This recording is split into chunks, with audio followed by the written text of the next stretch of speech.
अ, नमस्कार, मी शर्वरी जोशी. लोकसत्ताच्या डिजिटल अड्डामध्ये तुमच्या सगळ्यांचं मनापासून स्वागत आहे. आज पुन्हा एकदा एक नवीन सेलिब्रिटी घेऊन आम्ही तुमच्या भेटीला आलो आहोत. काही सेलिब्रिटी, काही कलाकार हे त्यांच्या अभिनयामुळे ओळखले जातात. तर काही सेलिब्रिटी, काही कलाकार त्यांच्या संवाद कौशल्यामुळे ओळखले जातात. तर पण काही सेलिब्रिटी असे असतात, जे अभिनयासोबतच त्यांच्या संवाद कौशल्यामुळे सुद्धा प्रेक्षकांच्या मनामध्ये घर करतात. मेवणे, मेवणे, मेवण्यांचे पाहुणे असं म्हणत प्रत्येक प्रेक्षकाच्या मनामध्ये घर करणारा अभिनेता जितेंद्र जोशी आज आपल्या बरोबर आहेत. जितेंद्र सर, लोकसत्ताच्या डिजिटल अड्ड्यामध्ये तुमचं मनापासून स्वागत आहे. मला तुला सांगावंसं वाटतं की या आपल्या मुलाखतीमध्ये आपले प्रेक्षक सुद्धा सहभागी होऊ शकणार आहेत. तर ज्या प्रेक्षकांना ज्या प्रेक्षकांना जितू दादासाठी काही प्रश्न असतील, काही विचारायचं असेल तर आपल्या कमेंट बॉक्समध्ये नक्की विचारा. तुमचे प्रश्न आम्ही जितू दादापर्यंत नक्की पोहोचवू. पण मग ते सहभागी कसे होतील? म्हणजे ते प्रत्यक्ष दिसणार नाहीत, त्यांचे प्रश्न आपण सहभागी करून घेणार आहोत असं. फेसबुक लाईव्ह आपण करतोय, सो त्यामुळे आता कमेंट मध्ये प्रेक्षक प्रश्न विचारतील आपल्याला आणि ते मी तुला विचारेन. हो, चालेल चालेल. पण आता ऑलरेडी आपण फेसबुक लाईव्ह आता दिसतोय सगळ्यांना, म्हणजे जे कोणी लोकसत्ताच्या या डिजिटल अड्डावर आलेले आहेत त्यांना आपण दिसतोय, बरोबर ना? हो. फॅन्टास्टिक. ठीक आहे, विचारा काय प्रश्न आहेत. मी सुरुवात करते, वेब सिरीज पासून सुरुवात करते तुझी. लॉकडाऊनचा काळ आहे आणि ह्या अशा परिस्थितीत सगळे कंटाळलेत घरात बसून, पण तुझी बेताल ही नवीन वेब सिरीज आली जी प्रेक्षकांसाठी ट्रीट ठरतीये या काळामध्ये. सस्पेन्स, थ्रिलर, हॉरर सगळं काही आहे, अफलातून आहे. तर या सिरीज विषयी आणि तुझ्या अभिनयाविषयी काय सांगशील? माझ्या अभिनयाविषयी मी बोलू नये स्वतः, कारण ते ज्या लोकांसाठी मी करतो त्यांनीच ते बोलणं अपेक्षित आहे, किंवा ज्यांच्या सोबत मी काम करतो त्यांनी ते बोललं, त्याच्याविषयी बोलणं ते रास्त आहे. मी माझ्या कामाविषयी मी स्वतः बोलणं हे योग्य ठरणार नाही. मी जे काम केलंय त्याच्याविषयी आणि त्याच्या प्रक्रियेविषयी बोलू शकतो. एक तर ही जी वेब सिरीज आहे ती नेटफ्लिक्स या OTT प्लॅटफॉर्मवर आली.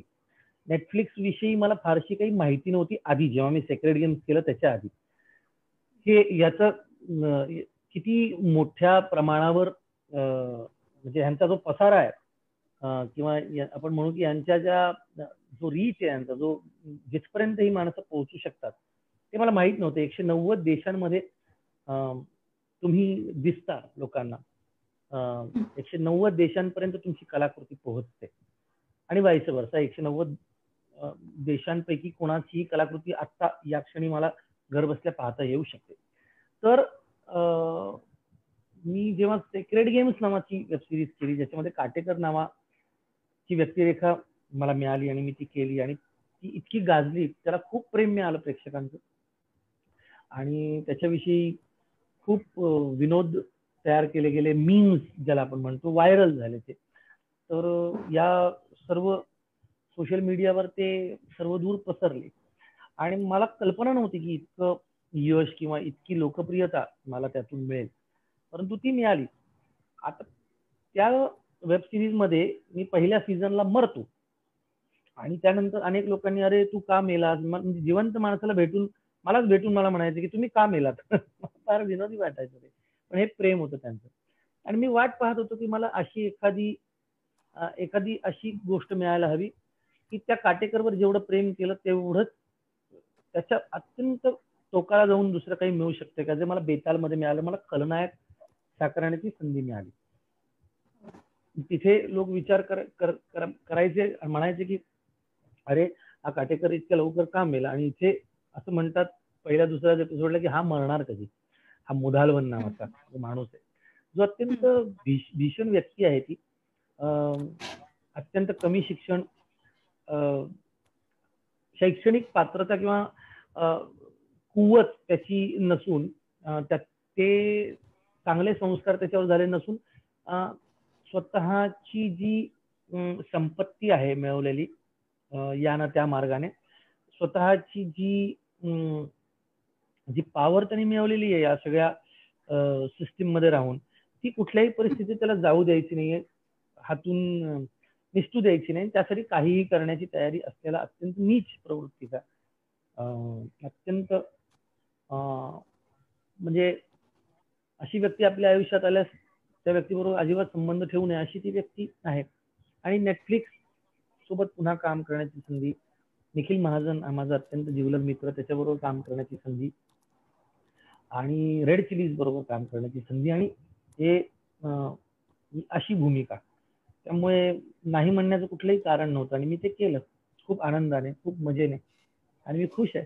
लोकांच्या प्रतिक्रिया ज्या मिळत आहेत आत्ता, तर कुठल्याही अभिनेत्याला किंवा आर्टिस्टला हेच वाटतं की त्याच्या विविध प्रकारच्या गोष्टी, त्याची जी काही कुवत आहे त्यानुसार त्या याव्यात. तर माझी जी काही कुवत आहे त्यानुसार मी विविध प्रकारची कामं करण्याचा प्रयत्न करतोय. आणि कारण मला स्वतःचा कंटाळाही खूप लवकर येतो, एखाद्या गोष्टीचा कंटाळा खूप लवकर येतो. 250-300 प्रयोगांच्या पुढे मी एखादं नाटक करू शकत नाही, कंटाळा येतो मला तसं. किंवा एकाच प्रकारची भूमिका पुन्हा पुन्हा करू शकत नाही. तुकाराम हा चित्रपट आल्यानंतर, प्रदर्शित झाल्यानंतर मला तुकाराम एक महानाट्य, असं कोणाला तरी तुकाराम बुवांवर महानाट्य करायचं होतं. मी नाही म्हणून सांगितलं, मला नाही करायचं, कारण एकदा करून झालं ते की मग ते पुन्हा पुन्हा करत बसू नये. कारण मग तुम्ही म्हणजे कंटाळा येतो, मला कंटाळा येतो, बाकीच्यांविषयी मी नाही सांगत. एका साच्यात अडकून पडायला आवडत नाही थोडक्यात. कशातच. पण जेवढं प्रेम काटेकरला मिळत आहे तेवढंच प्रेम मुधलवनला सुद्धा मिळत आहे. खलनायक जरी असला तरी तो प्रेक्षकांना फार भावतोय. होय, मग खूप चांगली गोष्ट आहे. हे श्रेय, हे बघा, ते मी प्रत्येक काम जे आहे ते दिग्दर्शकाच्या परवानगीनुसार करतो. तर पॅट्रिक ग्राहम आणि निखिल महाजन या दोघांनी जे केलंय, म्हणजे कुठलंही काम, म्हणजे तुकाराम आवडला असेल तर ते श्रेय चंद्रकांत कुलकर्णींचं आहे, प्रशांत दळवी आणि अजित दळवी यांचं आहे, कारण ते लेखक होते दोघे. बघतोस काय मुजराकर मधलं काम आवडलं असेल तर ते हेमंत ढोमेचं श्रेय आहे. तद्वत हे जर काम आवडत असेल तर हे निखिल महाजन, पॅट्रिक ग्राहम या दोघांचं श्रेय आहे. मी फक्त त्यांचा बोलवता, म्हणजे मी फक्त, ते बोलवते धनी होते, मी फक्त तिथे एक पपेट होतो. म्हणजे ते दोघे रामदास पाद्य होते आणि मी काय ते बोलक्या बाहुल्या होतो. तद्वत खूप विविध क्षेत्रात तू म्हणजे कला विश्वातीलच विविध क्षेत्रांमध्ये काम केलं, की नाटक, मालिका, चित्रपट आणि आता वेब सिरीज. तर कला विश्वातील प्रत्येक टप्प्यावरती तू काम केलेलं आहेस. पण नेमकं तुझं कला विश्वात पदार्पण कसं झालं? कारण एक तर तू मूळ पुण्याचा, त्यात ते पुण्यातून मुंबईत येणं, ते स्ट्रगल लाईफ. तर हा प्रवास नेमका कसा सुरू झाला? माझा प्रवास मी थोडक्यात सांगतो. मी अनेक वेळेला हे सांगितलेलं आहे अनेक ठिकाणी. तर मी पुण्यामध्ये माझ्या मामा बरोबर इलेक्ट्रिकचं काम करायचो, आणि एके दिवशी माझे सर दशरथ सिंग गुलाबसिंग परदेशी यांच्या बरोबर मी शाळेतनं नाटकं करायचो. ते आले आणि ते म्हणले की हे तुझं काम नाहीये, तू काहीतरी वेगळं कर कला क्षेत्रात. मला माहित नव्हतं काय करायचं, आणि मी काय आता करायचं कला क्षेत्रात, म्हणजे मी माझ्यावर विश्वास ठेवा, वयाच्या 16व्या वर्षापर्यंत मी नाटक म्हणजे काय हेही मला ठाऊक नव्हतं. म्हणजे मी व्यावसायिक नाटक असतं हेही मला माहित नव्हतं, कारण मी मारवाडी घरातला मुलगा आहे. तर मला आमच्या घरात कधी कुणी नाटकाला गेले असे संस्कारच नव्हते. त्यानंतर मग मी नाटकं बघू लागलो. मग मी प्रसादोगचं नाटक बघितलं. मी सर्वात आधी जी गोष्ट पाहिली ती होती वऱ्हाड निघाले लंडनला. मग मी सुबोध भावे आणि लोकेश गुप्तेची एकांकिका पाहिली, चंद्रपूरच्या जंगलात, टिंब टिंब टिंब प्रश्नचिन्ह नावाची, विक्रम वाटवेंची एकांकिका. आणि नंतर मी प्रसादोगचं नाटक पाहिलं, प्रसादोग आणि योगेश सोमण यांचं नाटक, ही अंदर की बात आहे ना होतं, पुण्यातलं प्रोडक्शन होतं, अप्रतिम. आणि मी म्हटलं की नाही, हे करायला पाहिजे, मला हे केलं पाहिजे. मग मी एका सृजन नावाच्या संस्थेत गेलो, तिथे त्यांच्याबरोबर बॅकस्टेजची आणि इतर कामं करत करत प्रवास केले त्यांच्याबरोबर. शशांक टिपणे, जितेंद्र पेंडसे, सुहास कुलकर्णी आमचे आप्पा तेव्हा होते. तर मंदार नामजोशी मला घेऊन गेला त्या तिथे, त्याची माझी आपसूक भेट झाली होती. मग करता करता सतीश तारे, सुनील तारेंकडे मी म्युझिक ऑपरेटर म्हणून काम करायला लागलो. तिथे सौरभ पारखेशी माझी भेट झाली. मला अचानक ऐन वेळेला एक मुलगा आलेला नसताना मला संधी मिळाली टूर नाटकात सतीश तारेंबरोबर. आणि मग सौरभ, मग मी मुंबईला यायचं ठरवलं. अशोक शिंदेबरोबर मी एका नाटकामध्ये टेपऱ्याचं काम करत होतो, म्युझिक ऑपरेटरचं काम करत होतो. आणि दौऱ्यात ते म्हणले तुला काही करायचं असेल तर मुंबईत यावं लागेल. तेव्हा मला काहीतरी सिनेमॅटोग्राफी करण्याची हौस होती आणि मला वाटलं की मी ते काहीतरी त्याच्यात काहीतरी करीन. मुंबईत जायचं तर जगायचं कसं. मग सौरभ पारखे म्हणाला की अरे माझं नाटक आहे 3 Cheers नावाचं, मोहन वाघ प्रोड्यूस करतात, तर तुला यायचंय का, करायचंय का तुला. त्यात छोटी भूमिका मिळाली मला राठोड नावाची, जी मी आणि आमचा दिवंगत मित्र श्रीनिवास यमदे आम्ही करणार होतो. आणि आम्ही मुंबईला आलो आणि तेव्हा त्यात एक सरदारजीची भूमिका होती, जी वसंत अंजर्लेकर नावाचा मुलगा तो नट करणार होता, जो आधी ऑल द मध्ये काम करत होता मोहन वाघांकडे. पण त्यांनी ती भूमिका छोटी आहे म्हणून किंवा काहीतरी कारणास्तव, मला माहित नाही ते नक्की कारण, त्यांनी नाकारली आणि मग ती माझ्याकडे आली आणि असा माझा प्रवास सुरू झाला. मग ते नाटक संपलं, मग इकडे तिकडे हातपाय मारले, कधी असिस्टंट डिरेक्टर म्हणून कामं केली, कधी काय. आणि जे प्रत्येकाच्या स्ट्रगल पिरियड मध्ये ते येतं, मला ते उगाळत बसायचं नाहीये. तर ते सगळं माझ्याही आयुष्यात आलं आणि छानपैकी मी मजेत राहिलो. मला मुंबईकरांनी खूप मदत केली आणि मी टिकलो इथे, कामं करत राहिलो एकानंतर एक. घाई नव्हती काही मिळवण्याची, नाटकात कामं करत राहिलो. असिस्टंट डिरेक्टर म्हणून काही काळ काम केलं सतीश राजवाडेकडे. मी आणि श्रेयस तळपदे आम्ही दोघे असिस्टंट होतो सतीशचे. आणि मग तेव्हा काही घडत नव्हतं, म्हणजे सतीशचंही काही घडत नव्हतं आणि तो बिचारा मला सांभाळत होता त्यावेळेला. पण मग पुन्हा ऑल द बेस्ट नावाचं नाटक, त्याच्यात रिप्लेसमेंट मिळाली आणि मग एक एक एक एक एक करत जे काही आहे ते आज जे आहे तुमच्या समोर बसलोय. म्हणजे स्ट्रगल काळही होता आणि चांगली माणसं सुद्धा याच काळात भेटली. चांगली माणसं भेटली नाही तर जगता येत नाही हो तुम्हाला. चांगली माणसंच भेटतात आणि तुम्हाला लक्षात ठेवायचं, तुम्हाला आपल्याला वाटतं आपण वाईट माणसं भेटली म्हणून, ठीक आहे, वाईट माणसं नसतात, ती त्यावेळेची काहीतरी परिस्थिती असते, काहीतरी प्रवृत्ती जागृत होते. अर्थात तशी माणसं भेटली, पण त्यांच्याविषयी का बोला, आपण चांगल्या लोकांविषयी सांगूयात ना. सांगायचं असेल तर आपल्याला ज्या माणसांनी मदत केली त्यांच्याविषयी बोलावं, ज्या माणसांनी आपल्याला आधार दिला त्यांच्याविषयी बोलावं, ज्या माणसांनी आपल्याला 4 गोष्टी शिकवल्या त्यांच्याविषयी बोलावं. तर त्यांच्याविषयीच बोलूया आपण, नाही का. हो बरोबरच. प्रेक्षकांचे प्रश्न सुरू झालेत, अनेकांनी तुला हाय केलंय, पण प्रेक्षकांचे प्रश्न मी घेणारच आहे, पण त्यापूर्वी मी माझ्या सहकाऱ्यांकडे वळते. माझी सहकारी आहे स्वाती, तिला काही प्रश्न विचारायचे. स्वाती, विचारा. नमस्कार जितू दादा. अरे नमस्ते स्वातीजी, नमस्कार, बोला. माझा प्रश्न असा आहे की कलाकार म्हणून आता तू म्हणालास की भूमिकांना तू लवकरच कंटाळतोस, पण एखाद्या चित्रपटाचा, मालिकेचा, नाटकाचा जर आपण पाहिलं तर कथा हा त्याचा गाभा असतो मेन. कथा आणि मग आता जर तू एखादी नवीन भूमिका निवडतोस तर त्याच्या मागे काय विचार असतो किंवा काय विचार करून त्या भूमिका तुला त्या स्वीकाराव्याशा वाटतात? 2 विचार असतात. एक तर ज्या घरामध्ये मी आता बसलोय ते घर जेव्हा मला घ्यायचं होतं तेव्हा मला त्याच्यासाठी काही एक अमाऊंट रक्कम मला हवी होती. बँकेकडनं मला ते कर्ज मिळालं. मग ते देत असताना मुळात तुम्हाला बँक कधीच म्हणत नाही की तुम्ही चतुरस्त्र अभिनेता आहेत आणि खूप चांगलं काम करतोस तर तुला व्याज कमी नाही, असं नाही म्हणत बँक. ते त्यांना हवंच असतं, कारण तो व्यवहार आहे, तो व्यवहार कोणाला टळला नाही. तर त्यासाठी मग मला काही कामं अशी करावी लागली की ज्याच्यामध्ये तुम्हाला पैसे हवे असतात आणि तुम्हाला एक स्थिरता हवी असते. पण हे झालं, हे कधीतरी, म्हणजे जेव्हा ती गरज असते, ती निकड असते तेव्हा. अदरवाईज म्हणजे ते शियर पैशांसाठी केलेलं ते काम असतं. पण अदरवाईज मी काय बघतो माहितीये का, मला एक काहीतरी आतून घंटा वाजते. म्हणजे आता तसं बघितलं तर मी जी काही कामं केली, तर मग ते कुटुंब नावाचा चित्रपट असेल किंवा अशी अनेक चित्रपट, मी प्रत्येकाचं नाव घेत बसत नाही, पण त्यांना त्यावेळेला यश नाही मिळालं. तुकारामला पण त्यावेळेला म्हणावं तसं यश नाही मिळालं. लोक नंतर त्याचं नाव काढतात. तर मला नेहमी असा विचार माझ्या मनात राहिलेला आहे की ते काम करत असताना मला जगता येईल का ती भूमिका, मला मजा करता येईल का त्या भूमिकेची, म्हणजे मला ते आवडतंय का, मला ते प्रेक्षक म्हणून बघायला आवडेल का. जेव्हा बघतोच त्या मुद्राकर मी ऐकले म्हटलं हे मला करायचंय. छत्रपती शिवाजी महाराजांच्या गड किल्ल्यांविषयीचा सिनेमा आहे आणि ही भूमिका वेगळी आहे. ही नानासाहेब देशमुखांची भूमिका अत्यंत निराळी आहे.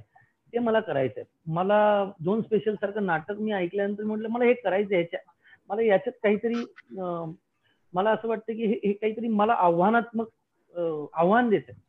तर मला आतून सुखावणारं असतं. तुम्ही जेव्हा धडपडता, मला जेव्हा एखादी गोष्ट जमत नाही किंवा वाटतं की अरे ही जरा अवघड होणार आहे बरं का जमायला, तर तेव्हा जेव्हा तुम्हाला ती जमते त्याची एक निराळी मजा असते ना. म्हणजे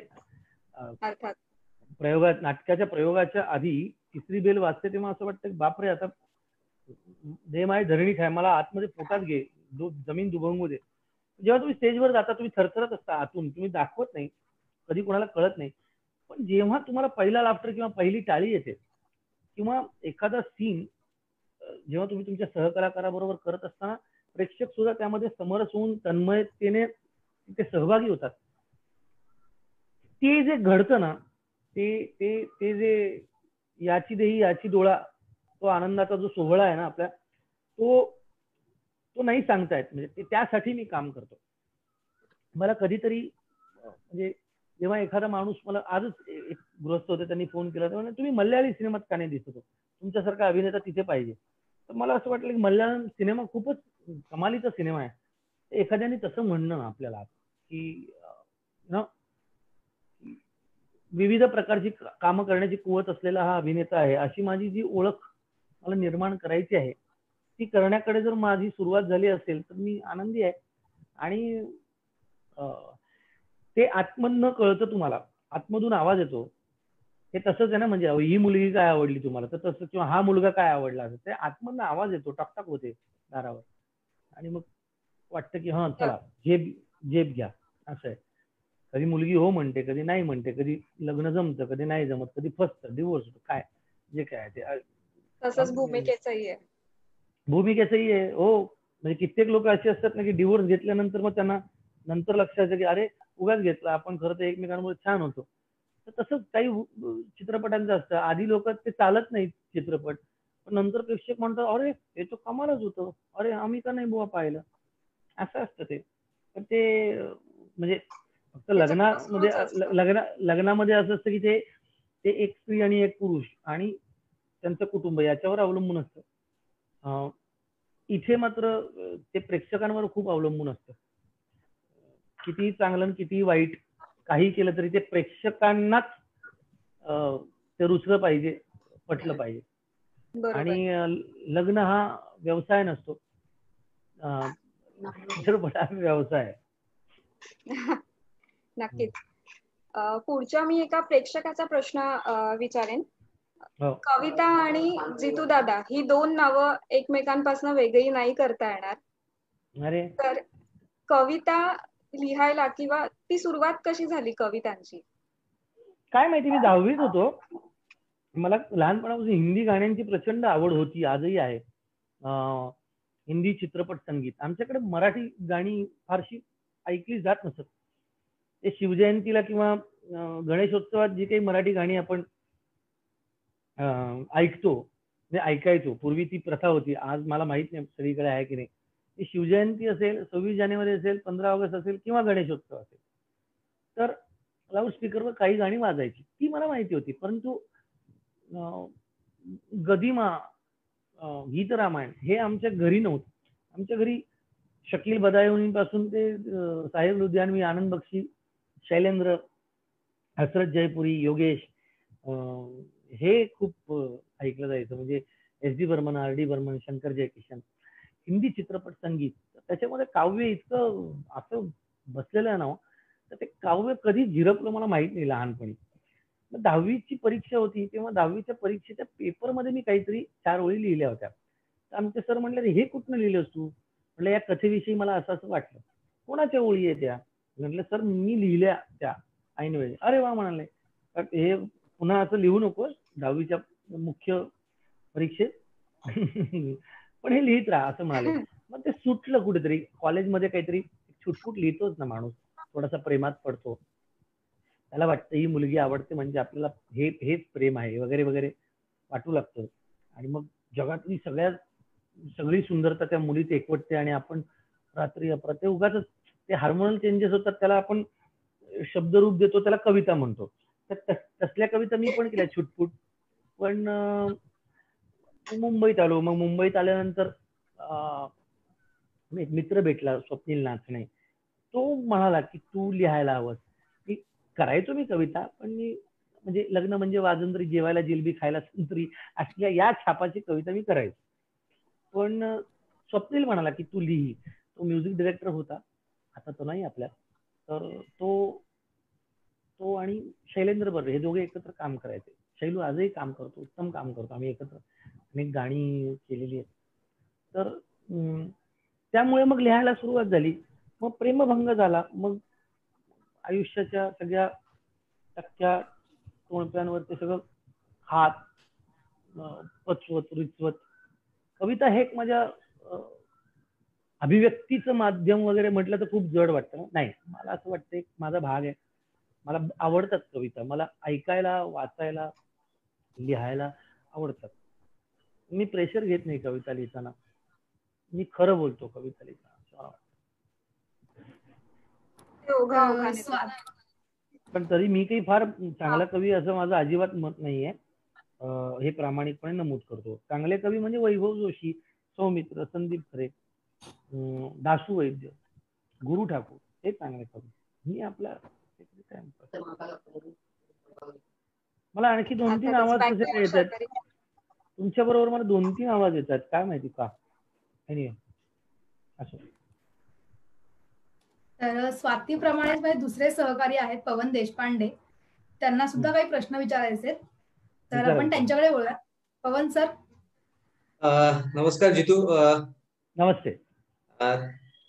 मी एक किस्सा कपड्यांमध्ये तुम्ही बसलेत, म्हणजे तुमचे छान दिसतात, तुम्ही खूप छान. थँक्यू. तुझा एक किस्सा मी मागे ऐकला होता की गुलजारांच्या घराबाहेर जे झाड आहे त्याला जाऊन मिठी मारली होती. काय तो किस्सा आहे नेमका? मला तो पूर्ण असा नाही, ते मी एकदम अत्यंत थोडक्यात सांगतो. ते इतकं पर्सनल आहे की मिठी मारली होती म्हणजे आपल्याला कधीतरी काय होतं, शहर परकं असतं, बरं का. इथे अनेक माणसं असतात जी आपल्याला आवडीची असतात. मला नाचणे आमचा घेऊन गेला आणि तो फिरवत हे बघ, हे बँड्रा आहे, हे असं करत एका घराबाहेर आणलं. तो म्हणलं, हे बघ कसं आहे वाटतंय घर. म्हटलं छान आहे, मस्त आहे, हे गुलजारांचं घर आहे. आणि मी जो बसलो मटकन खाली, आणि मग त्यानंतर आम्ही बऱ्याच वेळा तिथे जायचो. आणि जेव्हा मला एकटं वाटायचं तेव्हा मी तिथे बऱ्याच वेळेला जात असे. माझ्याकडे माझी छोटीशी एक डमडम फटपटी होती, ती घेऊन मी जात असे. बऱ्याच वेळेला तिथे जाऊन थांबणे, तो एक वेगळा. गुलजार मला खूप आवडतात. म्हणजे मला ते काहीतरी वेगळं नातं आहे, काहीतरी माहित नाही, मला सांगता नाही येणार. ते तसंच आहे. त्यांच्याच ओळीत सांगायचं तर प्यार को प्यार ही रहने दो, कोई नाम न दो, हमने देखी है इन आँखों की महकती खुशबू, हाथ से छू के इन रिश्तों का इल्जाम न. फार मजा आहे, ती वेगळी मजा आहे. असं वाटतं मित्रा, म्हणजे आता आपली झाडं असतात, आपली माणसं आपल्याला वाटत असतात. बऱ्याच वेळेला ना, म्हणजे लोक तुमच्यासाठी काय घेऊन जगतात मनात तुम्हाला नसतं माहिती. एखादा माणूस ते अरे जितेंद्र जोशींनी केलेली आईची कविता तेच घेऊन जर जगत असेल तर त्याला माझं माझ्या आईचा संवाद बघून त्याला असं वाटेल, अरे हा आईशी भांडतो कसा. तर माझी प्रेम करण्याची पद्धत वेगळी आहे. तर तसं आपण अनेक लोकांविषयी घेऊन जगत असतो ना लहानपणापासून. बच्चन म्हणजे असं, गुलजार असे असतील, हे असे, आनंद बक्षी असे असतील. तर त्यापैकी मी नशिबाने गुलजार साहेबांना मी भेटलोय गोव्याला एकदा, आणि मला खूप आवडतात ते. काय बोल तू एकंदरीत मनात अशी दाटून वगैरे असा व्यक्त होणार आहे. मी मध्ये आवाज गेला काहीतरी. तू खूप संवेदनशील आहेस, खूप असा एखादा मनाला लावून घेणारा आहे असा व्यक्ती आहे. म्हणजे एखाद्या आणि त्यातून व्यक्त पण होतो त्या प्रकारे कवितांच्या माध्यमातून, कथांच्या माध्यमातून. तू आता अमोद सुनासी आले ही कविता वाचली, कथा अभिवाचन केलं त्याचं, त्यावेळेस सुद्धा त्याच्या हावभावावरून ते सगळं दिसत होतं आम्हाला.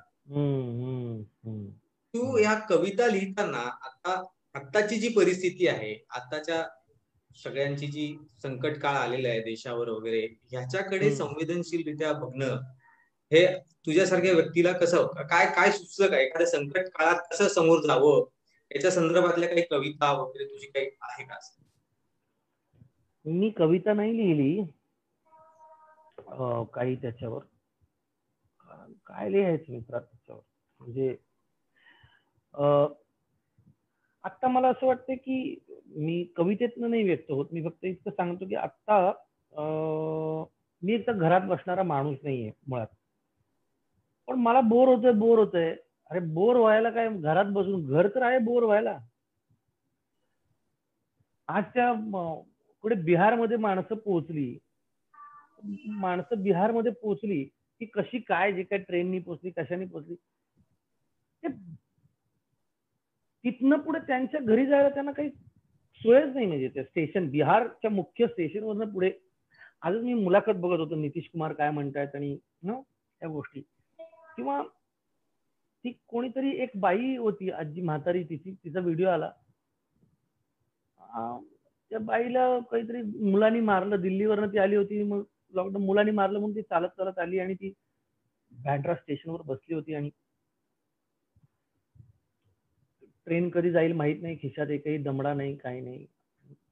तर मला असं वाटतं की मग काय आहे, म्हणजे ह्या सगळ्याचा अर्थ काय आहे, या म्हणजे मी आत्ता जे आपण लाईव्ह करतोय तर त्याच्यातनं म्हणजे हशील काय आहे आता, तर काय 4-2 विरंगुळ्याचे क्षण, 4-2 विनोद, 4-2 काय उपदेशाचे डोस, काय म्हणजे ह्याच्यातनं काय की आता मी इथे बसलेलो आहे आणि मी भूक लागली, मग मी इथे माझ्या हातामध्ये हे काहीतरी हे घेऊन बसलेलो आहे.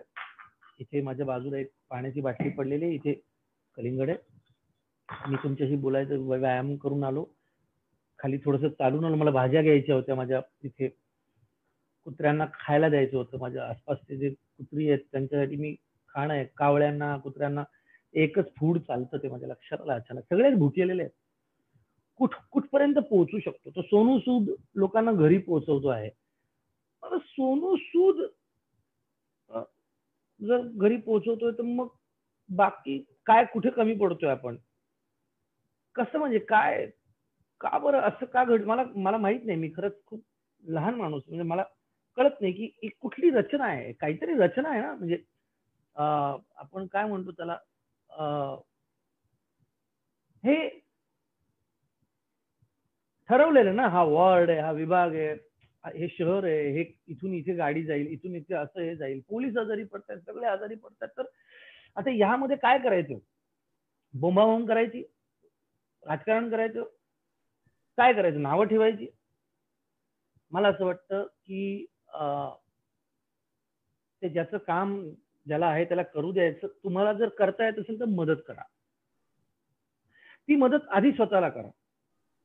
आधी स्वतःला म्हणजे काय, तर स्वतः दना ते सगळं बघून करोना लोकांनी परवा कोणातरी वाढदिवस करोनाचा केक बनवला होता.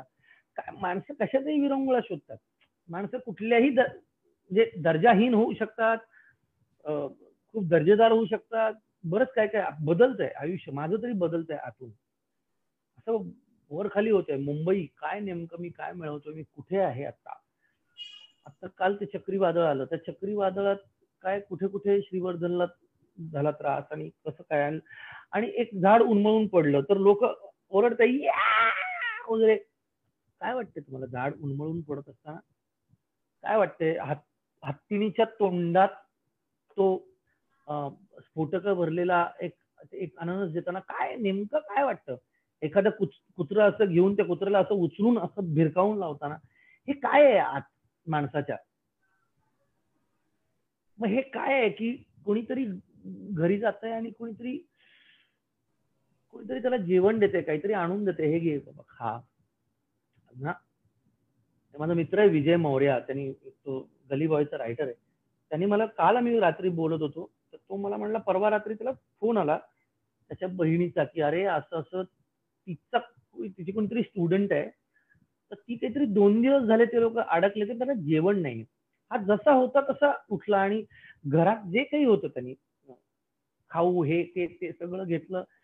आता रात्रीची वेळ होती, कुठे वाहन सामान मिळणार, जे काही स्वतःकडे होतं ते थोडं थोडं थोडं भरलं, एक 5-6 पिशव्या बनवल्या आणि तो गेला. आणि तो म्हणला ते जे त्यांच्या डोळ्यामध्ये होतं ना, 2 दिवस उपाशी होती ती माणसं. तर आता काय फेसबुकवर लिहायचं त्यांनी की अरे हे काय लोकांपर्यंत पोहोचत नाही का, उतरायचं स्वतः आणि जायचं. माझ्या हातात काय आहे ते मला करता आलं पाहिजे. कविता करून काय करू, मी गेलं एक पोलीस रॅप नावाचं गाणं केलं. त्याच्यानंतर मला लक्षात आलं की मी ते पोलीस रॅप केल्यानंतर मला त्याच्यावर मी ते हिंदीत लिहिलं, एक विशेष ज्याला बंबईया भाषा आपण म्हणतो ना, डर्रेला काय कोरे बैठ जरा घर पे. मी म्हणलं जास्तीत जास्त लोकांपर्यंत पोहोचेल, कारण पोलिसांवर काय हात उचलता तुम्ही मूर्ख माणसांनो. ते तर खूपच वाईट. म्हणजे पोलीस केला बरोबर, पोलिसांनी केला संप, पोलीस म्हणले जा नाही येत, जा उद्यापासून. काय होईल? कोरोना विरोना तर सोड, आया बहिणी नीट राहणार नाहीत. माणसाच्या मनात बघ ना किती माणूस शेवटी जनावरच आहे. त्याला हत्ती कस काय दिलं असेल, का असं वाटलं असेल? बरं ती प्रेग्नंट होती नव्हती, का असं वाटत असेल? कधी कधी मी बघतो ना असं माणसं जातात असं कुत्र्याच्या पिला टापकन मारतात आणि पळून जातात. काय वाटत असेल ते ओरडल्यानंतर? असं काय ते काय म्हणजे मला माहित नाही यार. मला ते कधी कधी असं वाटतं प्रेमाचे लवाळे सौंदर्य नवाळे ते खरं आहे की म्हणजे की आता 20व्याचे क्षण ते खरं आहे की स्वर्ग नको सुरलोक नको मज लोभचा हा इहलोक हवा, तृप्ती नको मज मुक्ती नको पण येथील हर्षणी शोक हवा. हे खरं आहे काय आहे का? जला दो इसे फूंक डालो ये दुनिया तुम्हारी है तुम्ही संभाल. काय आहे?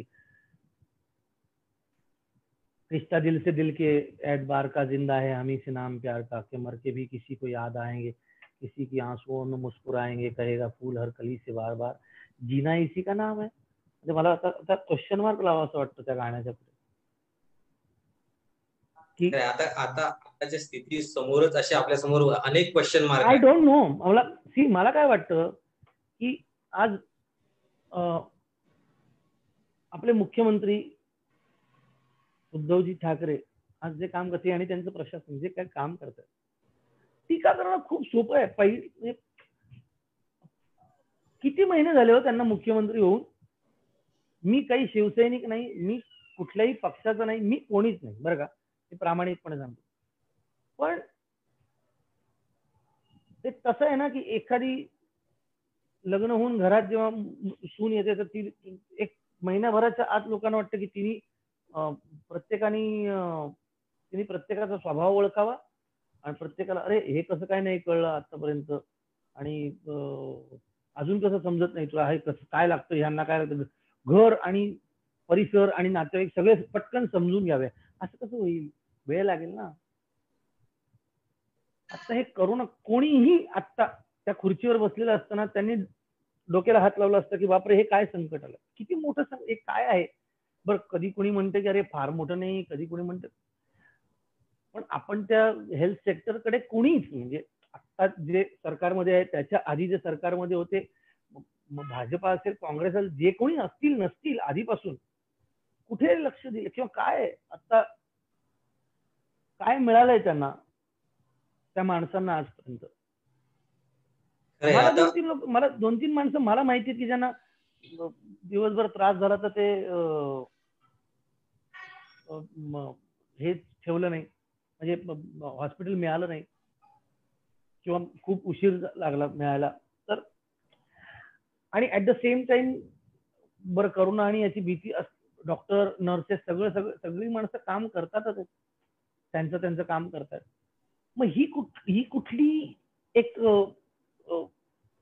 धमक आहे माणसांमध्ये काम करण्याची?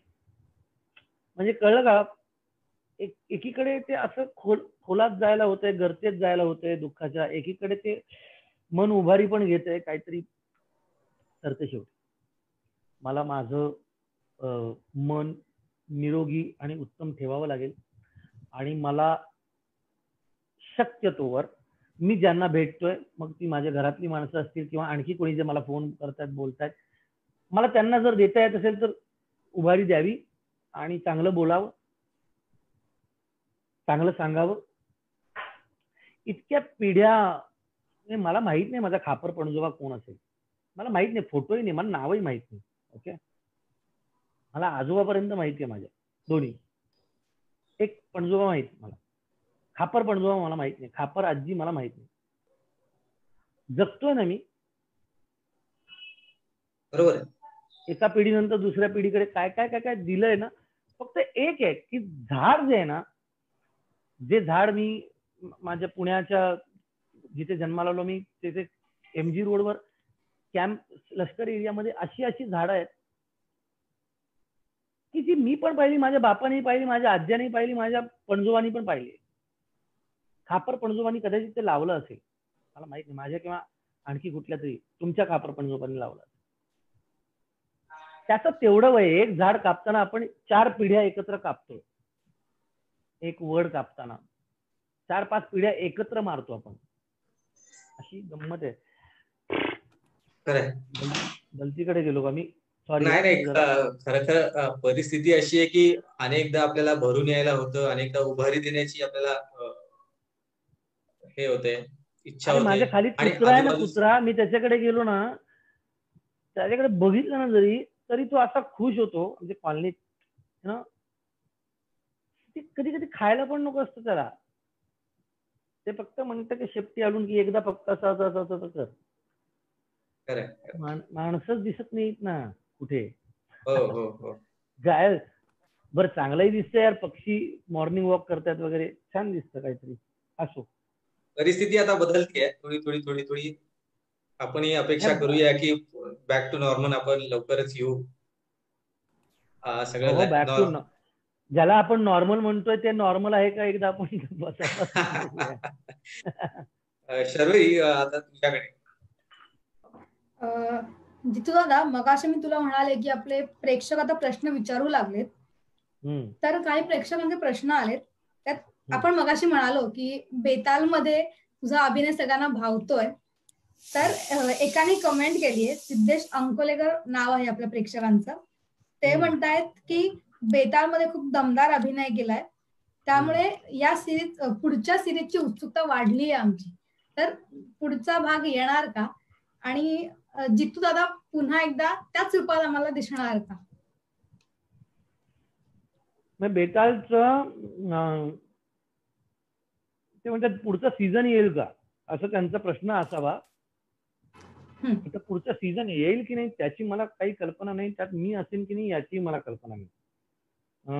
पण एक वेब सिरीज मी करतोय वेगळ्याच एका कंपनीची, आणि ती मध्ये बंद पडली. आता जेव्हा कधी सगळ्या गोष्टी नीट होतील त्यानंतर त्याचं शूटिंग पुन्हा सुरू होईल, आणि माहित नाही ते कधी येईल. म्हणजे खरं तर ती यावर्षी यायची होती, पण ते मध्ये रखडलंय. तेव्हा जेव्हा ती येईल तेव्हा ती येईल, मला माहित नाही. अजून एक आपले प्रेक्षक आहेत, अनिल आंबे कोळी म्हणून, तर ते विचारतायत, जितू दादा कलाकार म्हणून भूमिका करताना प्रत्यक्ष आयुष्यातला अनुभव कसा कामी येतो? आता मी कधी माळ्याचं काम केलेलं नव्हतं, पण मला कुटुंब करत असताना मग मला बघावं लागतं, म्हणजे कुठेतरी काहीतरी सापडतं. तुम्ही बारकाईनं बघता, म्हणजे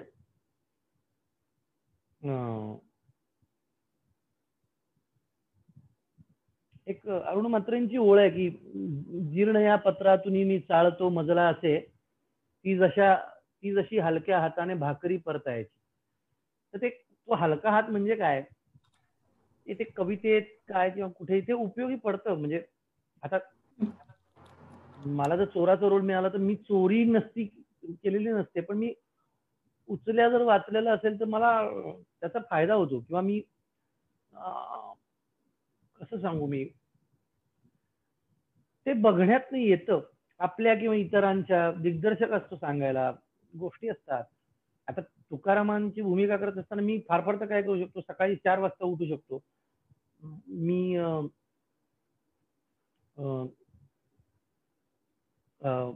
अत्यंत साधं खाणं खाऊ शकतो, त्यांचं साहित्य वाचू शकतो, पण ते चालायचे बोलायचे कसे होते ते मग कुणाला माहिती आहे. ते कुठेतरी तुमच्या इमॅजिनेशन मधनच पकडावं लागतं. काहीतरी ते मे बी कोणीतरी खूप जबरदस्त असा अभिनेता याच्याविषयी सांगू शकेल. माझा नाही तेवढा अभ्यास, मला ते येतं आतून, काहीतरी येतं, दिग्दर्शक मदत करतो, काहीतरी येतं, मला ते सांगता नाही येणार, पण उपयोगी पडतं, आपल्या आयुष्यातलं उपयोगी पडतं. आयुष्य फक्त आपलंच नसतं ना, आपण इतरांचंही बघत असतो, सगळंच पाच मोठे होत असतो. त्यामुळे भोवताच्या परिस्थितीचा परिणाम आपल्यावरती होत असतो आणि त्यांचा आपण घडतही असतो. ऑफकोर्स तुमच्या घरातल्या, तुमच्या मित्रांच्या, तुमच्या भोवतालाचा परिणाम होतोच. तुमचा भोवताल म्हणजे तुम्ही स्वतः, तुमचं घर, तुमची बिल्डिंग, तुमचा परिसर, तुमची मित्रमंडळी, तुमचे नातेवाईक, तुमचं ज्यांना ज्यांना तुम्ही कॉन्टॅक्ट मध्ये आहात ते सगळ्या माणसांचा होतोच की तुमच्यावर परिणाम. बरोबर. माझा अजून एक सहकारी आहे शिवराज यादव, तर तो त्याचा प्रश्न विचारतोय. विचारा. नमस्कार. अरे मागे काय आहे तुझ्या मित्रा, बघू बरं. ते फोकस. अच्छा, तो काय, तू वाघ सिंह आहे? आठ केलं सगळं ते मेव नाही माझा करून घेतलं मुद्दामून. बरोबर. मला प्रश्न विचारत होता, म्हणजे आता मगाशी तुझ्याकडून उल्लेख देखील झाला तो म्हणजे केरळच्या घटनेचा, ते म्हणजे हत्तीसोबत झालं. तर जेव्हा त्या घटनेबद्दल तू पहिल्यांदा ऐकलंस तेव्हा तुझ्या काय भावना होत्या? कारण घरी असताना आपण अशा घटनांवर म्हणजे एरवी आपण फक्त बोलतो आणि सोडून देतो, पण घरी असताना लॉकडाऊन मध्ये आता आहोत तर आता खूप विचार करतो आपण की नेमक्या या घटना का झाल्या असतील, कशामुळे झाल्या असेल. तर तुझ्या काय भावना होत्या नेमक्या जेव्हा तू ऐकलंस या घटनेबद्दल किंवा वाचलंस? मला एकदम विश्वास नाही बसला. मी काल रात्री मला ते समजलं, काल संध्याकाळी वगैरे. मला आय डोंट नो, मला माहित नाही. एकीकडे आपण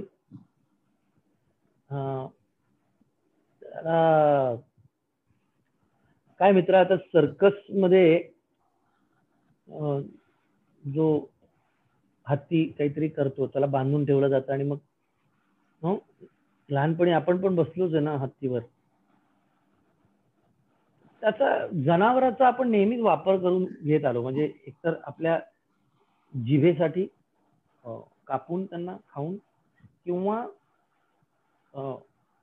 गाढव, घोडा, बैल जे काही असेल ते आपण त्यांना वापर त्यांचा करत आलो, मदत घेत आलो आपण म्हणू. काही माणसं वापर करतात, काही माणसं मदत घेतात. म्हणजे उदाहरणार्थ एक मध्यंतरी मी बघितलं होतं की एक कुठेतरी रेडा आहे, हरियाणाचा आहे, काहीतरी 21 कोटी रुपये द्यायला तयार होते त्याच्यासाठी, पण नाही विकला तो.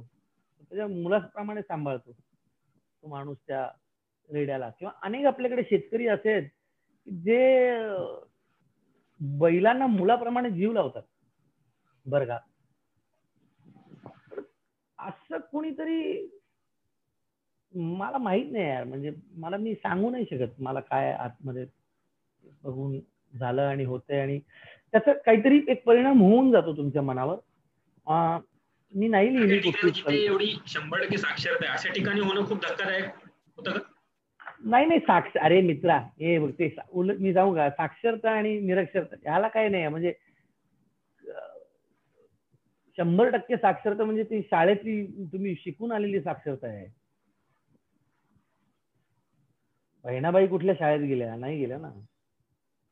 तुकोबा म्हणजे काय डिग्री होल्डर होते का?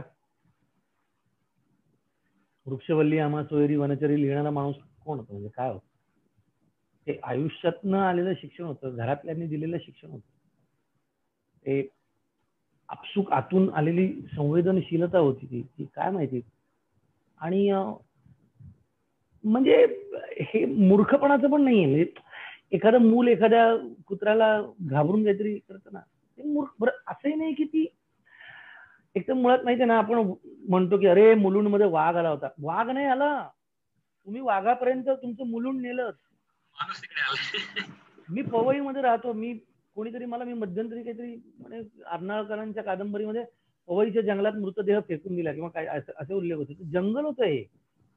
मी आलो ना जंगलात, तर वाघाने हल्ला केला, पण ती काही हल्ला करत नव्हती म्हणे. तर काय तिला आणि असं का वाटलं असेल एखाद्याला.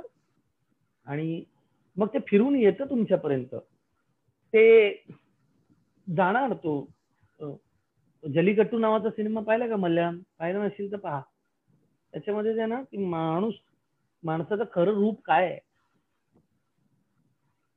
आपण म्हणतो माणूस जनावरच होत आपण. हो, कारण बघ ना, मॉब लिंचिंग काय तेच आहे ना. म्हणजे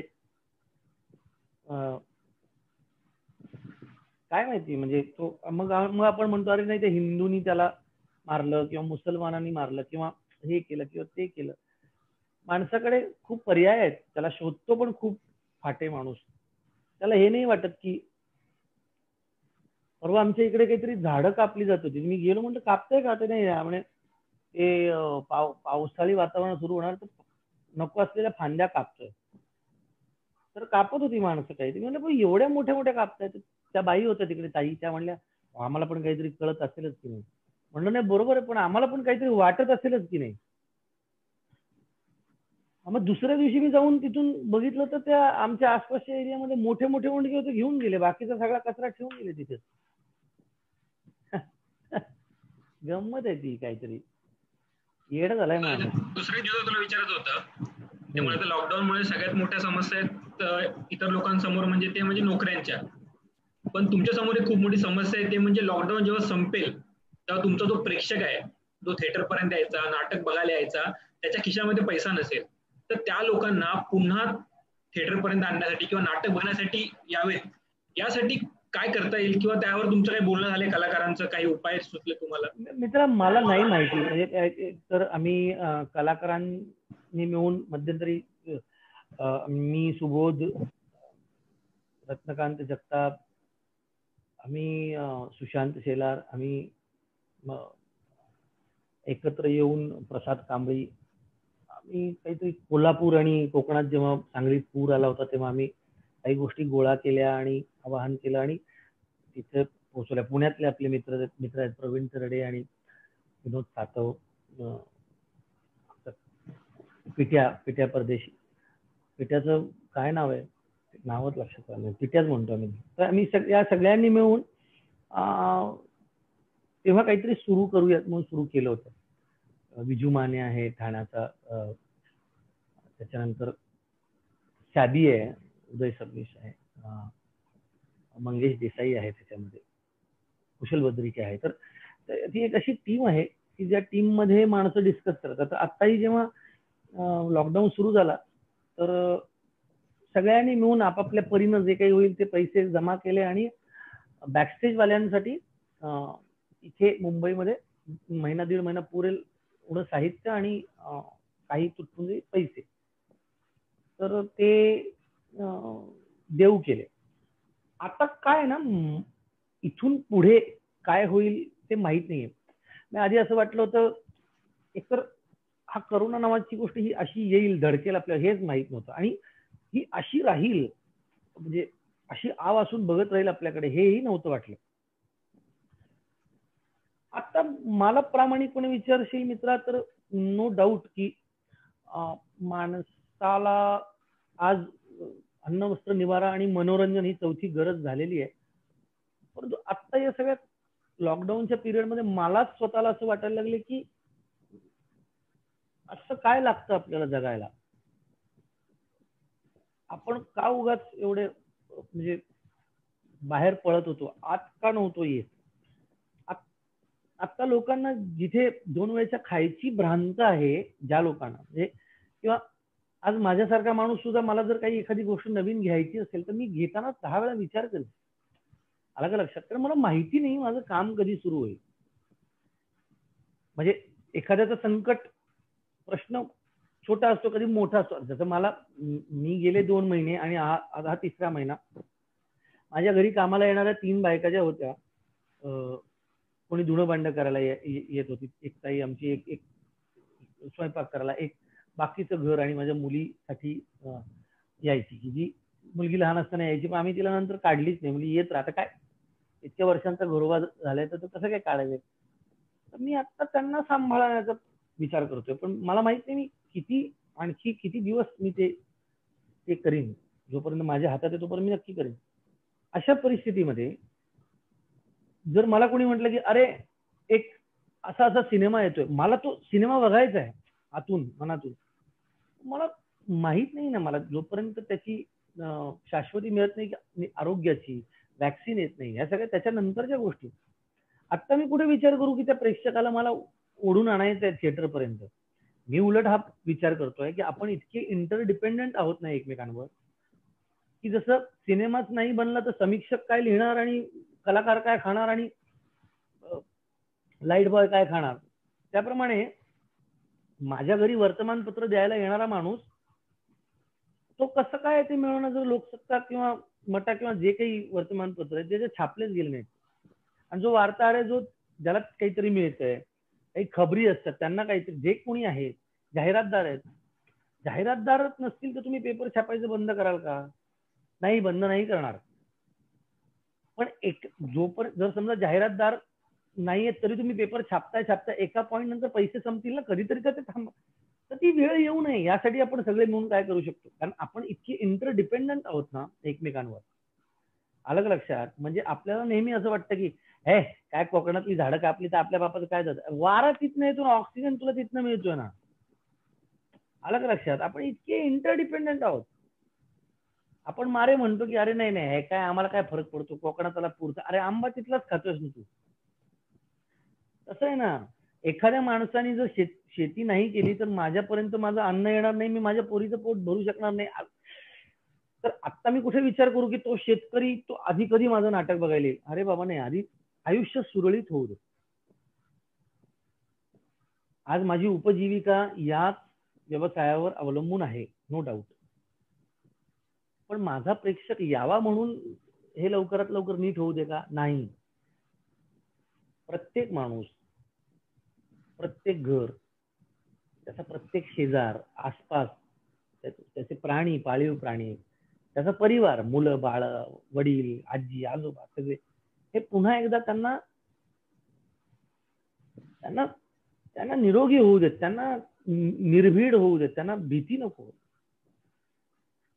आणि मग ते नीट झाल्यानंतर मग होईलच ना, मग काय शेवटी माणूस जातोच ना. पिक्चर आणि नाटक आणि सगळं ते इतकं इंटरडिपेंडंट आहे यार मित्रा, म्हणजे ते असं कसं सांगू मी, म्हणजे आलं का लक्षात मी काय म्हणतो? हा, म्हणजे इथं लोक तहानेने मरतात आणि मी म्हंटल की माझ्या बिस्लरीच्या बाटल्या कधी विकल्या जाणार, जा ना तुझ्या आधी बाटल्या बनवणं बंद कर, आधी लोकांची तहान भागू दे, बेसिक गरजा लोकांच्या येऊ देत, असं मला वाटतंय. अर्थातच माझ्या या धंद्यावर सुद्धा अनेक माणसं आणि त्यांची कुटुंब अवलंबून आहेत. काही ना काही तो उपाय करावा लागेल. आज या इंडस्ट्रीनी, एंटरटेनमेंट इंडस्ट्रीनी इतका टॅक्स आणि इतक्या गोष्टी दिलेल्या आहेत सरकारला, म्हणजे सरकारी तिजोरीत पैसा गेलेला आहे त्या ज्या क्षेत्रात मी काम करतो त्यामुळे. पण आधी सर्वसामान्य माणूस, माझा प्रेक्षक नंतर आहे, तो आधी तो सर्वसामान्य माणूस आहे ना. लहानपणी मला प्रार्थना अशी थोडी शिकलोय, भारत माझा देश आहे, सारे भारतीय माझे प्रेक्षक आहेत, ते माझ्या नाटकाला येतील आणि सिनेमा हाऊसफुल करतील आणि नाटक हाऊसफुल, ते माझे बांधव आहेत. नंतर निवडलं ना मी सिनेमा आणि नाटक, नाही का, असं आहे. हो हो, मी म्हणजे दुसऱ्या सहकारीकडे वळते. मला असं वाटतं 6-7 प्रश्नांमध्ये आपल्याला 1 तास झालाय. नाही, ते चालायचंच, कारण छान रंगतीये ही मुलाखत. तर मी स्वातीकडे वळते. स्वातीला एका प्रेक्षकांचा प्रश्न विचारायचा आहे. स्वाती, आपल्यासोबत डॉक्टर प्रथमेश पाटील यांनी प्रश्न विचारला आहे. ते असं म्हणतात की जितू दादा, तू सोशल मीडियावर खूप मोकळेपणाने व्यक्त होतोस अनेकदा, मग ते तुझ्या कवितांच्या मार्फत असो किंवा मग तुझ्या ट्विट्सच्या मार्फत असो. पण याचे काही अनेकदा ट्रोलिंग सुद्धा होते. तर तुला त्या ट्रोलिंगचा कधी त्रास झालाय का? होतो ना, होतो. व्हायचा, पूर्वी खूप व्हायचा. आता मी एक युट्यूब चॅनल काढलं माझं स्वतःच. म्हणजे या लॉकडाऊन मध्ये काहीतरी कविता आणि टाकत होतो. खूप लोकांनी अर्वाच्य भाषेत शिवीगाळ केला त्याच्यावर, की हिंदीत काय, खूप खूप घाण. तर मी पुढचा व्हिडिओच नाही टाकला, मला कंटाळा आला. माझे मित्र, माझी बायको म्हणतात, जाऊ दे रे, ट्रोल करणारे असेच असतात. पण अनेकदा एकतर तक्रार होत असते की कलाकार व्यक्त होत नाही, आणि जेव्हा कलाकार व्यक्त होतात तेव्हा मग ट्रोलिंगचा पण प्रश्न असतो. नाही, मी नाही व्यक्त होणार आता. मी नाही व्यक्त होणार. मी माझं काम करीन. मी कविता लिहीन एखादी, आणि मी आता कमेंट्सच वाचत नाही. म्हणजे आता काय, सोशल मीडिया अनेक माणसं वेगवेगळ्या कारणासाठी वापरतात. काही लोक पैसे कमवण्याचं माध्यम म्हणून पण वापरतात. काही माणसं जेन्युअनली काहीतरी सांगायचं. प्रत्येकाचा आपापला निर्णय ना. कारण सोशल मीडिया आहे लोकांसाठी अवेलेबल, तर लोक ज्याला जसं वापरायचं तसं ते वापरतील. आता एखाद्याला, आता तोंड मलाही दिलंय, तुम्हालाही दिलंय. एखाद्याला जर त्या तोंडाने फक्त शिव्याच द्यायच्या असतील आणि घाणेरडंच बोलायचं असेल तर तो घाणेरडं बोलेल. एखादा माणूस तोंड असूनही गप्प राहतो, तो काही बोलतच नाही, त्याचा अर्थ त्याला डोकं नसतं असं नाही. आपण डॉक्टर मनमोहन सिंग यांच्या विषयी म्हणतो की अरे सायलेंट प्राईम मिनिस्टर, पण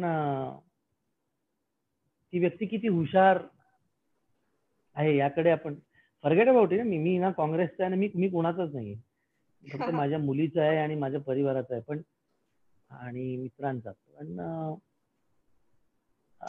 प्रत्येकाचा आपापला चॉईस आहे. आणि बसवलेली माणसं पण असतात ना, टार्गेट करतात. जिथे दाभोळकरांना गोळी घालून मारलं जातं, त्याचे आरोपी पकडले जात नाही, तिथे माझ्या ट्रोलिंगचं काय घेऊन बसलात? ट्रोलिंगचं काय घेऊन बसलात? आपल्याकडे दिवसाढवळ्या हत्या केली जाते माणसाची. ती हत्ती नेमकीची पूर होती का कुठे काय सोशल मीडियावर? नाही ना. मारलं की तिला. कसलं काय सोशल मीडियाने? हे सगळं हे काय भपकारा आहे तो. ठीक आहे, आता लोक प्रेम सोशल मीडियावर शोधतात आणि घरामध्ये पबजी खेळतात. अशी परिस्थिती आहे. ही सत्य परिस्थिती आहे खरंच. हा, पण मला नाही वाटत, मला जाऊ दे. मला कोणी माझ्या आयुष्यात नाही भेटलं ते बघ, माझ्याकडे बघ काय बघ गंमत दाखवतो.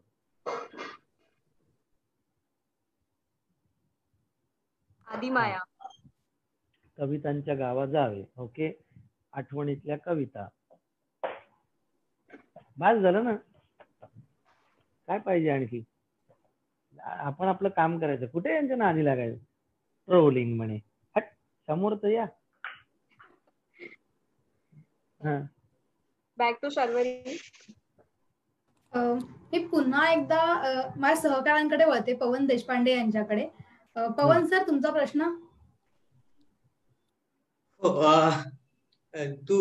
जितू, कथा हा कोणत्याही चित्रपटाचा, वेब सिरीजचा गाभा असतो. जितकी कथा स्ट्रॉंग असेल तितकी भूमिकाही त्यातली स्ट्रॉंग वठवता येते.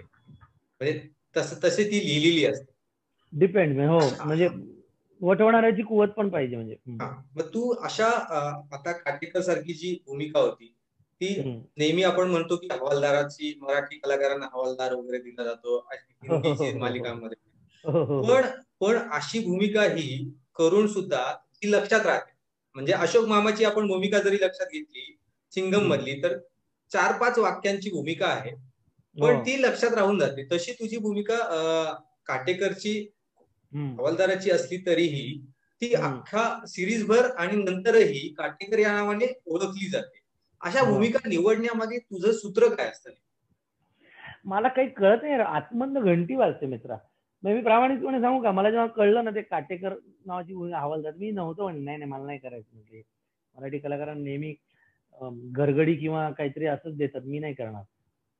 तर ते म्हणले नाही फार महत्वाची भूमिका आहे, ऐका एकदा. तर त्याचं ग्राफ ऐकलं मी फक्त.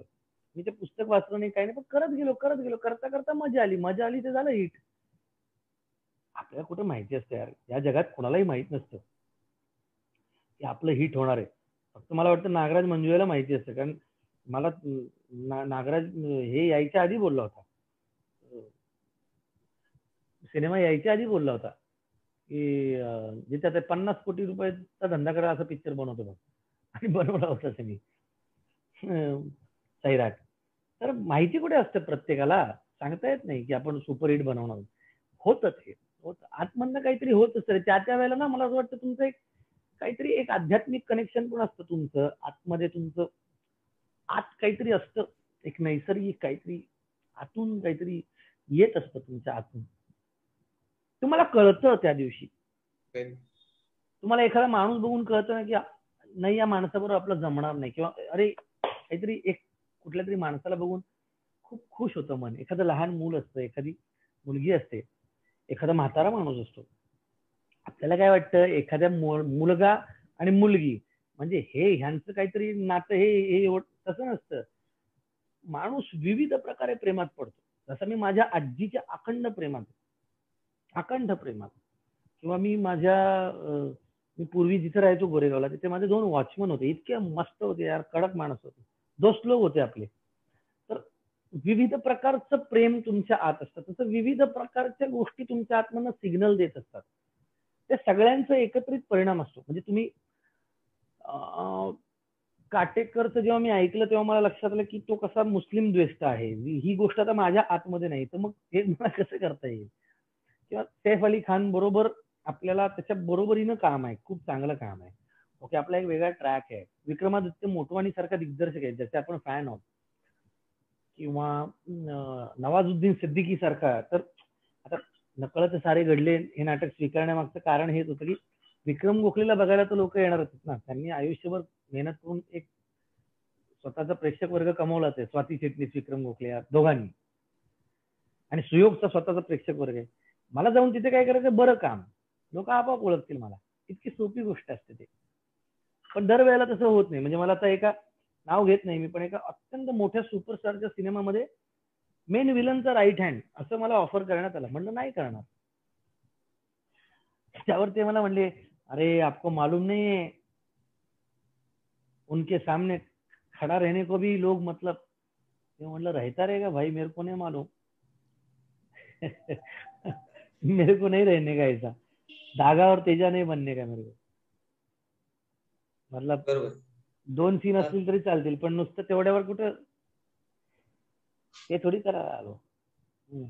तू अनेक दिग्गजांसोबत काम केलंय, उत्तम दर्जेदार भूमिका प्रेक्षकांपर्यंत पोहोचवल्या आहेत, त्यातून प्रेक्षकांमध्ये स्थानही मिळवलं.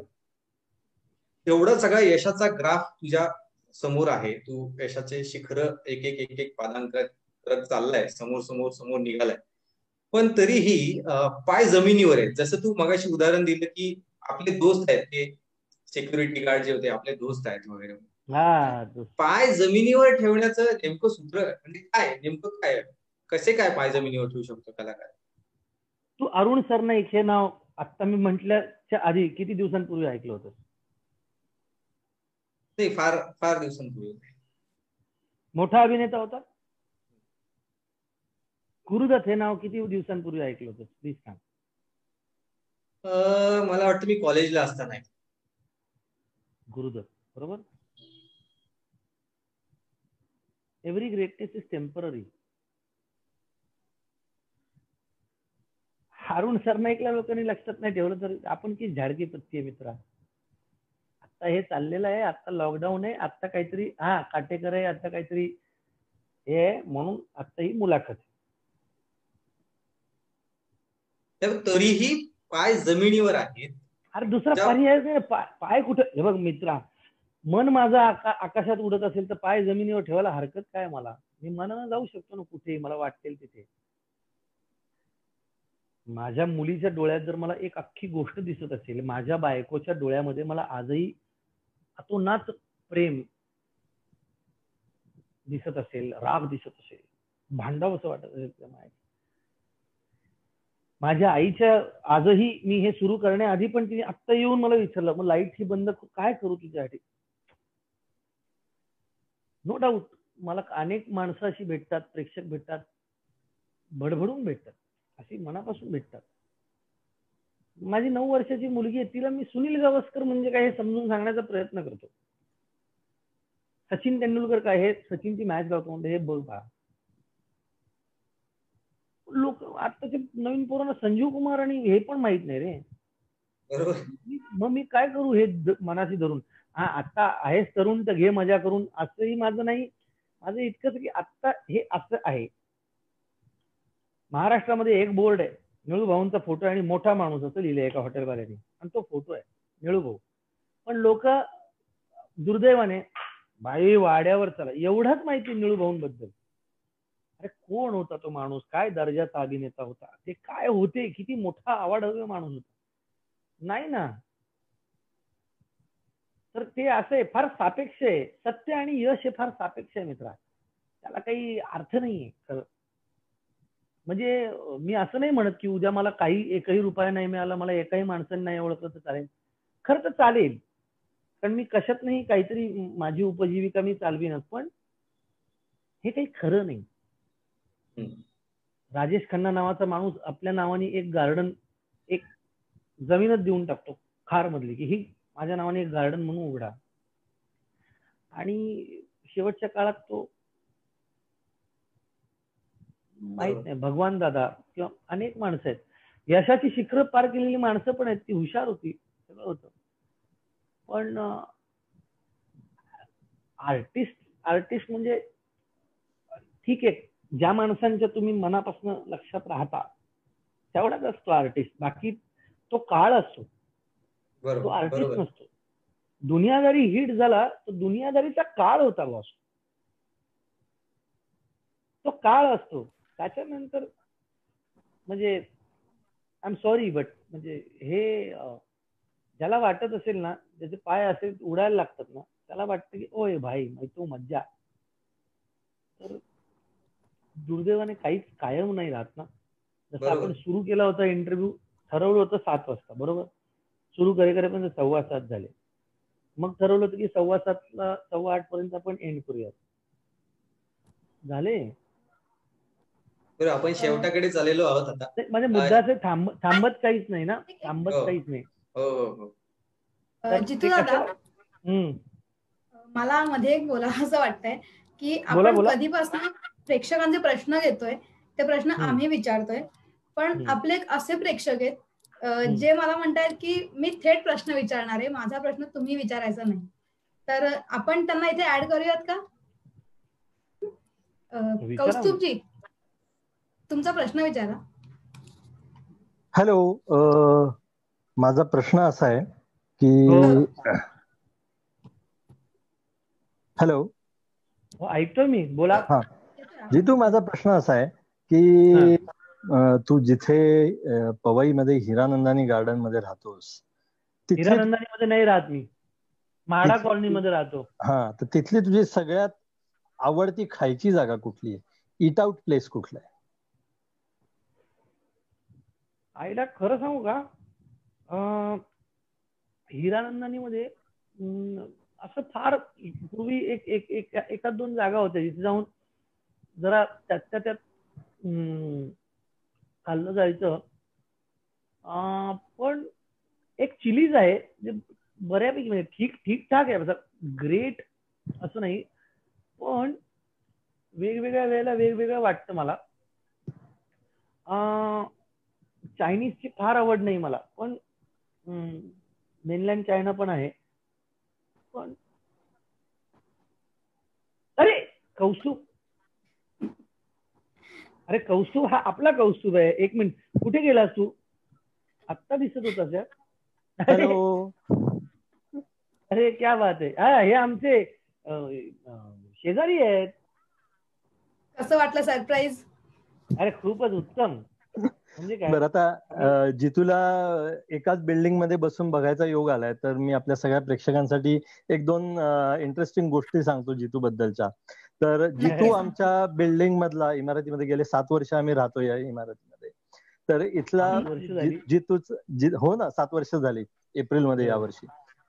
तर जितू बद्दलच्या 1-2-3 इंटरेस्टिंग गोष्टी म्हणजे, जेव्हा आम्ही इकडे सगळे राहायला आलो तेव्हा जितू, त्याची आई, यांना आम्ही सगळेजण जीजी म्हणतो, रेवा, मिताली, हे सगळे आम्हाला असं वाटलं की वा आपल्या सोसायटीमध्ये एक सेलिब्रिटी फॅमिली राहते. पण जशी जशी त्यांची ओळख झाली तसं लक्षात आलं की सेलिब्रिटीपणाचा लवलेश पण या कोणामध्ये नाहीये. आणि जितूशी आम्ही नेहमीच पार्किंग मध्ये गप्पा मारतो, लिफ्ट मध्ये गाठी भेटी होत राहतात. आणि मी जितूचं काय ऑब्झर्व केलंय, त्याला प्राणी पक्षी यांच्याबद्दल प्रचंड आस्था आहे. तर तो आमच्या सोसायटीच्या आवारात येणारे जे छोटे मोठे स्ट्रे डॉग्स असतात, भटकी कुत्री ज्यांना आपण म्हणतो, ज्यांना जनरली लोक फारसं नीट ट्रीट करत नाहीत, पण जितूला त्यांना बिस्किट खायला घालण्यामध्ये फार आनंद मिळतो, असं माझं एक ऑब्झर्वेशन मी अनेकदा पाहिलंय. आणि अजून एक महत्वाची गोष्ट मला आठवती, काही महिन्यांपूर्वी अशी एक घटना घडली होती की आमच्या सोसायटीच्या आवारामध्ये एक कार जोरात चालली होती आणि त्या कारच्या धक्क्याने एका पक्ष्याला, बहुतेक कबूतर होतं, त्याला एक खूप मोठी इंजुरी झाली होती, जखम झाली होती, त्याच्या कारच्या चाकाखाली आलं होतं. तर तेव्हा जितू तिथे उभा होता आणि जितूने त्या कारवाल्या एक महिला होत्या त्यांना खाली उतरवलं, त्यांना चांगलं त्याचा समाचार घेतला त्याच्यावरनं की सोसायटीच्या कंपाऊंड मध्ये तुम्ही एवढ्या जोरात कार कशी काय चालवता. आणि नंतर मग त्यांनी त्या पक्षाला उचलून त्याला एका शेड खाली नेऊन तिथे त्याला पाणी पाजून त्याची सेवा शुश्रूषा केली आणि मग तो पक्षी थोड्या वेळाने बरा झाला. तर जितूच्या ह्या अशा काही इंटरेस्टिंग गोष्टी आहेत, त्याच्यातनं त्याला प्राणी पक्षी यांच्याबद्दल असलेली आस्था खूप अनेकदा सर्वांना दिसून येते. आणि जितू बरोबर आता आम्ही 7 वर्ष राहतोय आणि जितेंद्रचा जितू व्हायला फक्त एक मीटिंग लागली पहिली माझ्या मते, आणि त्याच्यानंतर तो आमच्या परिवाराचा भाग झालेला. नाही, थँक्यू यार कौस्तुभ, म्हणजे खूपच. पण आता तुला माहिती, आता बिस्किटांची जागा कोणी घेतलीये? आता गाडीमध्ये, गाडीच्या डिक्कीमध्ये 8 किलोचं पोतं आहे आणि माझ्या लक्षात आलंय की ते डॉग फूड आहे, पण ते मांजरांना पण चालतंय, ते कावळ्यांना पण चालतंय, कबुतर पण घेऊन जात आहेत. आणि मग आता आमच्या वॉचमन लोकांना पण कळलंय ना की हा काय ऐकत नाही. म्हणजे बिल्डिंग मधल्या काही लोकांनी तक्रार केली होती की हा कुत्र्याचं एक पिल्लू होतं, त्याला खूप हा हे करतो, पण ते आमच्या मुलांच्या अंगावर तर ते लहान आहे, ते खेळतं, लोकांना ते नाही कळत. पण काही काही लोक आहेत जी कौस्तुभ सारखी की ज्यांना ते लक्षात येतं. थँक्यू कौस्तुभ यार, तू हे बोललास. पण मी त्याचबरोबर आमच्या कॉलनीतल्या छोट्या मुली आहेत त्यांच्याकडे पण लक्ष ठेवतो. कौस्तुभ, तुला एक घटना ऐकून विचित्र वाटेल, पण एकदा लहान मुलीच्या मागे एक प्रौढ माणूस येत होता. तो चेहऱ्यावरच कळतो चर्ची आहे. तर त्याचा समाचार म्हणजे पोलिसांना बोलवलं आणि जेव्हा तो हातावाई करायला लागला तेव्हा खूप म्हणजे उस मुलाकात की मुकालात में म्हणजे चेंज हो गया और बहुत मजा आया. एक ते, आणि इथे आमचा एरिया जो आहे ना तो फार मस्त आहे, म्हाडा कॉलनी आहे ना, खरं तर अशी साधी माणसं आहेत सगळी, तर आपण पण ते तसं साधच राहावं यार, कशाला उगाच काहीतरी, नाही का? तर मला मजा येते, आमची कॉलनी मस्त आहे, छान आहे, मजा आहे. कौस्तुभ, थँक्यू यार, थँक्यू सो मच. हा, आणि कार्यक्रम झाल्यावरती आपण एक 5 मिनिटात भेटू पण शकतो गरज पडल्यास. हो, खरंच, नाही भेटू, मला खाली यायचंच आहे, कारण मला 1-2 गोष्टी राहिल्यात. भाजी घेऊन आलो मगाशी, आपल्या तो हा आला, आणि 1-2 गोष्टी गाडीत राहिल्या. तर मी तर तुला म्हणतो, ज्या क्षणी हे संपेल त्या क्षणी तू खाली भेट, मी खाली पार्किंग मध्ये येतोच आहे, आणि सोशल डिस्टन्सिंग पाळून आपण एकमेकांशी बोलूया. चालेल, नक्की. See you. Thank you Kaustubh sir, तुम्ही आलात. वा वा, काय सरप्राईज, छान, धन्यवाद. मजा आली मला कौस्तुभला बघून. आधी दिसत तुम्हाला आवडलं हेच आमच्यासाठी खरं श्रेय आहे. काय बाकीची माणसं सोडून जातील, माझ्या बिल्डिंग मधली नाही सोडून जाणार ना मला. आपण शेवटाकडे वळूया, पण त्यापूर्वी मला एक रॅपिड फायर खेळायचा आहे तुझ्या बरोबर. खेळा. सो चित्रपट की वेब सिरीज? चित्रपट की वेब सिरीज? चित्रपट की वेब सिरीज? असं काही चित्रपट, कारण तो पडदा मोठा असतो, ते मला तिथे बघायला मजा येते. पण म्हणजे वेब सिरीजचे पैसे वेळेत येतात. प्लस पॉइंट आहे. काटेकर की अजय मुधळवन? काटेकर सगळ्यांनाच भावलेला आहे, प्रश्नच नाही काही. दुनियादारी की सिंघम रिटर्न? अरे दुनियादारी. सिंघम रिटर्नचं काय, त्या सिंघम रिटर्नला त्यावेळेला कोणी एक कलाकार जाणार होता, ऐन वेळेला मी जाऊन ऐन वेळेला गेलो, 2 दिवसाआधी जाऊन केले ते. हे दुनियादारी. साईनाथ देडगावकर माझ्या जवळचा मित्र. जवळचा मित्र, जवळचे मित्र, जवळचा मित्र. जवळचे मित्र निखिल महाजन, हेमंत ढोमे, अनिकेत विश्वासराव, अंकुश चौधरी, त्याच्यानंतर मोहित टाकळकर, सागर देशमुख, सारंग साठे, अब्दुल नबी शेख, चंद्रकांत शिंदे, शैलेंद्र बर्वे, स्वप्नील नाचणे, आता नाही येतो पण जवळचा मित्र आहे, संजय मोने, मित्र पण नाही म्हणते पण पुष्कर श्रोत्री, प्रसाद ओक. खूप मोठी आहे.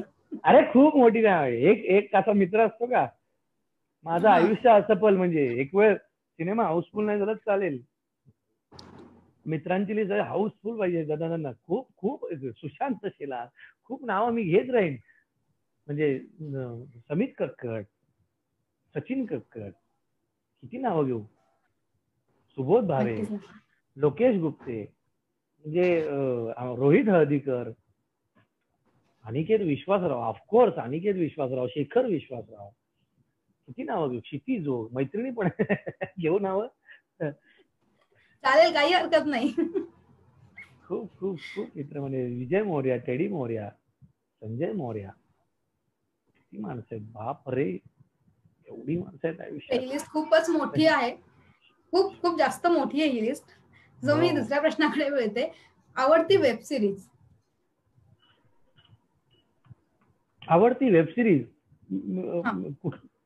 मी आतापर्यंत पाहिलेली आवडत्या वेब सिरीज पैकी मी केलेली नाही, तू पाहिलेलीस. Game of Thrones. आतापर्यंत मी जितक्या वेब सिरीज पाहिल्या त्याच्यात गेम ऑफ थ्रोन्स.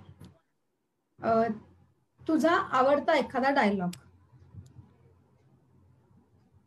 माझा आवडता डायलॉग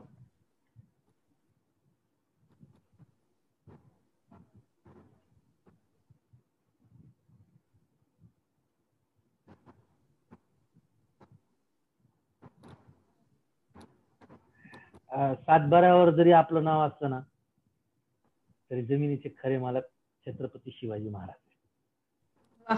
एक नंबर.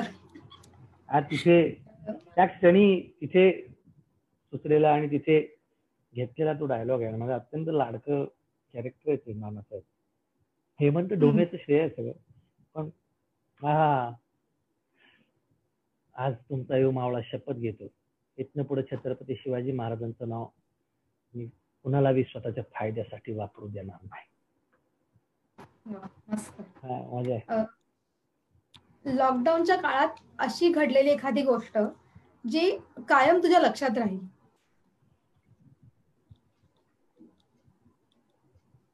चांगली की वाईट? कुठली जी तुझ्या लक्षात राहील?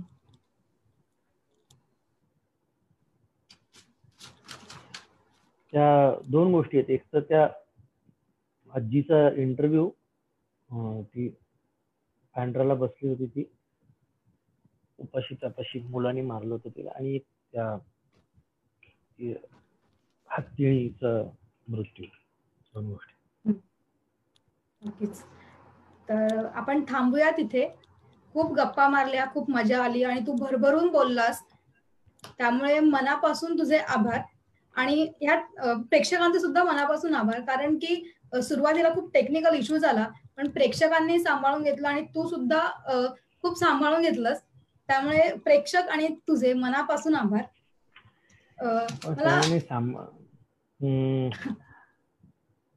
एक शेवटची एक कविता म्हणतो मी. आणि नक्कीच नक्की.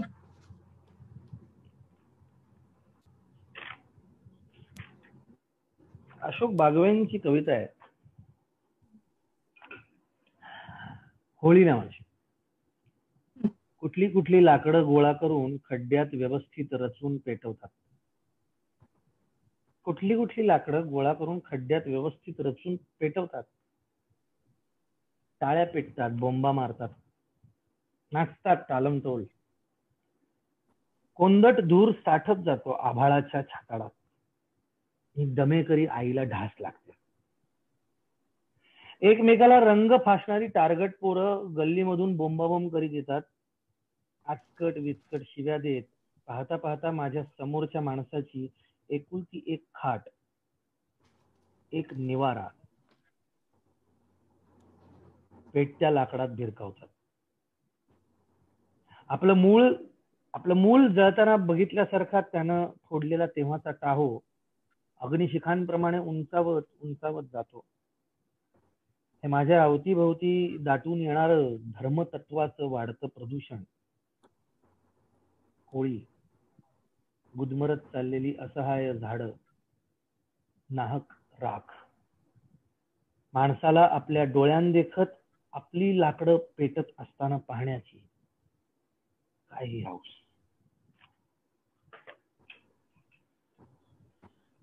धन्यवाद. खरंच शब्दांमध्ये खूप ताकद नको, असते. आपण काहीच नको बोलायला. आपण प्रत्येक वेळेला ते समअप केलंच पाहिजे असं नाही. कागवे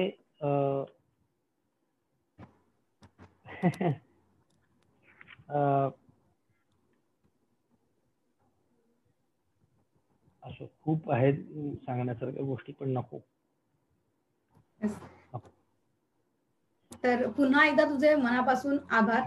धन्यवाद, तू आलास आणि छान गप्पा मारल्यास. अशाच काही मुलाखती पाहण्यासाठी तुम्ही लोकसत्ताच्या YouTube चॅनलला सबस्क्राईब करा आणि फेसबुक पेजला नक्की लाईक करा. येस, मी नक्की करणार. Okay, bye. काळजी घ्या. बाय. येस. बाय.